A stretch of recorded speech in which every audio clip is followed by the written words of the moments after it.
In today's video, I'm going to teach you how to create a stack in Evernote Mobile.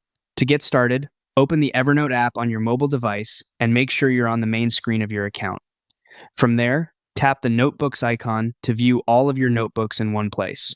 This is where you can organize your content and group-related notebooks together, which is especially helpful if you're managing different projects, topics, or areas of your life. If you don't already have the notebook you want to organize, go ahead and create a new notebook first. That way, you'll have everything ready before placing it into a stack. Once that's done, open the notebook you want to organize so you're working with the correct one.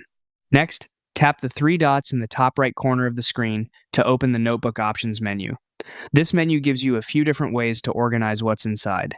If your goal is only to move certain notes rather than organize the whole notebook, choose Select Notes and tap the specific notes you want. This can be useful if you're sorting content before making larger changes. If you want to place the entire notebook into a stack, tap Move to Stack. You'll then be given the option to choose New Stack if you want to create a brand new stack, or you can select an existing stack if you already have one set up. Stacks are a simple way to keep similar notebooks grouped together, making your Evernote workspace cleaner and easier to navigate. Once you make your selection, your notebook will be organized into the stack you chose. That's all it takes to create a stack in Evernote Mobile and keep your notebooks better organized for quick access later.